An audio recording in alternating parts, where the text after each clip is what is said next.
Alright, it's AJ Moody, and today's instructional video is how to put on a short arm cast. Alright, the whole purpose of the cast is to A, immobilize a injured body part, most likely an extremity, and B, to keep it in a safe position, because usually fractures hurt when they're what? Unstable. Alright, so we're going to stabilize this metaphorical fracture here. Alright, first thing you want to do is make sure that there's no rings, watches, or anything, any open sores on the arm. For the simple fact, rings, watches, everything can cause a tourniquet effect. Open sores and everything need to be dressed. This part here is a stockinette. It's a want, not a need. It just helps make the cast pull together and everything look nice. Right.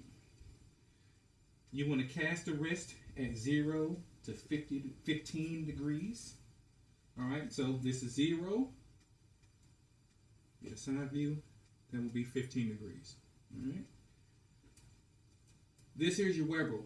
This is the only protection between the person or the patient, the cast, and the cast saw.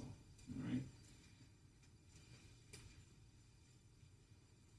You want it at least to be 2 layers thick, rolled around with no wrinkles, no bunches, nice and smooth. When you cast, you want to immobilize above and below the injured joint, which today purposes will be the wrist.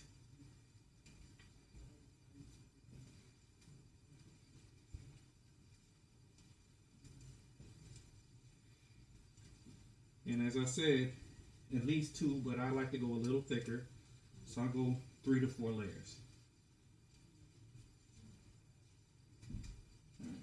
Next, you want to grab some tepid water.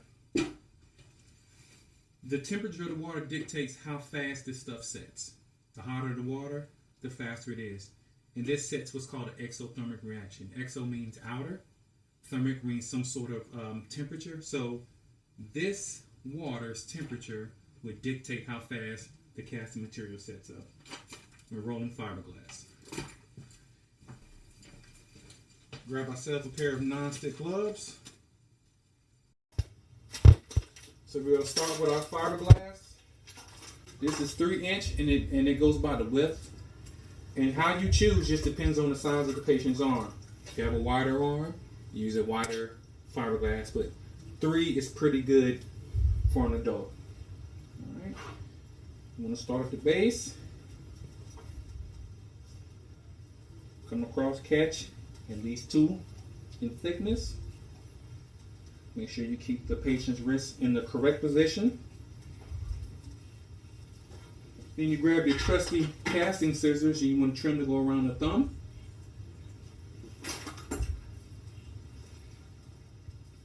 Try to make sure that this fiberglass does not touch the patient's skin, because it is sticky. You can either wait a couple of weeks for the stuff to come off, or you can use fingernail polish remover. Right. Got the thumb locked in there. Roll back down.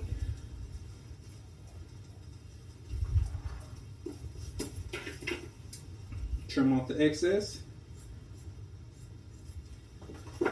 Take a little bit of water. You want to smooth and laminate. Lamination means you want to get the water and everything in all the grooves so it dries evenly. You also want to put what's called an interosseous mold.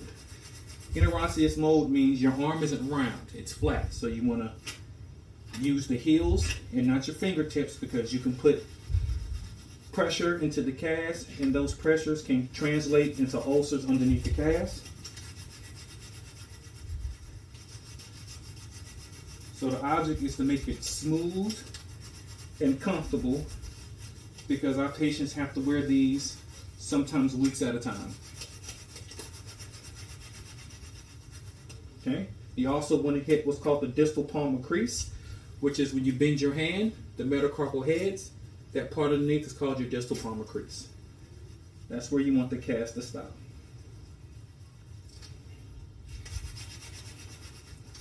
Right now the cast is starting to set, starting to harden. It'll probably be completely hard in another 2 to 3 minutes. So you have to work a little fast. Now we want to clean up this thumb area.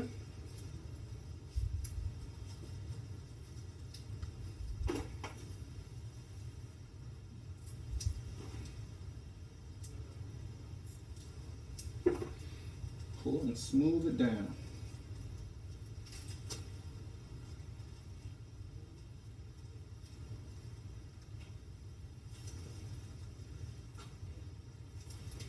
Let's expose the fingers.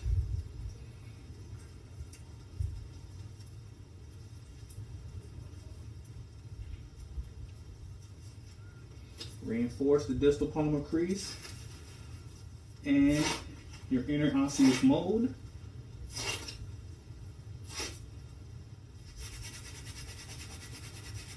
Alright. I usually add a little bit more cotton at the base of the cast because this tends to rub. This is the end of the cast. So this is what patients complain about. Put a little bit of extra padding there, goes a long way. Cut off the excess stockinette. And now you want to get what's called your money roll. Right now, this is pretty much a complete cast. Anything else done to it is to make it look presentable and nice for the patient.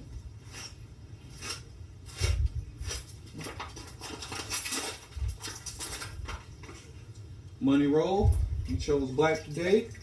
And you're going to do the exact same thing you did with your base roll with the white. I usually leave 1 inch to 1.5 inches border. Same thing. Halfway up each time will ensure that you have 2 layers of thickness. Around the thumb.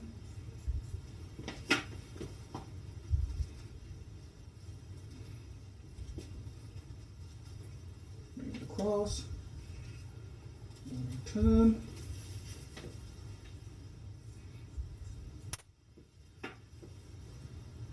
I know I make this look a little easy, but as a trained cast tech or orthopedic technician, there's school and a lot of practice that goes along with what me and my colleagues do on an everyday basis. We'll go ahead and finish out this roll. You're going to repeat the process. Laminate in your osseous mold, and now you're going to be assessing the comfort level of the patient. How's the cast feel? Right.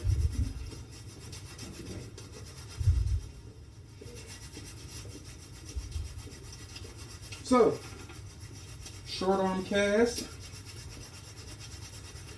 for a perceived broken wrist.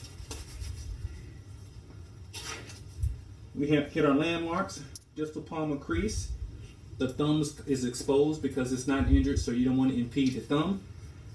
And our landmarks is usually 1 inch from the anacubical space, which is the bend of the elbow, which is approximately 2 fingers.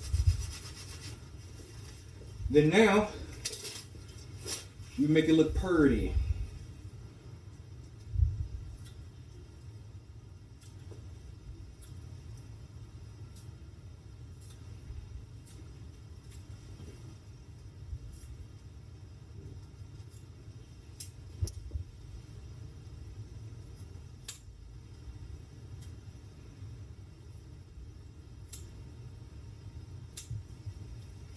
The cast usually takes, from beginning to end, at least 10 minutes to completely dry. If it wasn't dry, it would be sticking to my hand, which it isn't. Still reinforce, still laminate, still get that mold. And there you have it.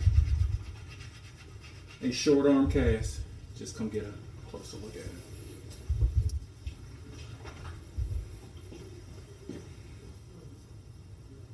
Voila. Thank you. And this is AJ signing out.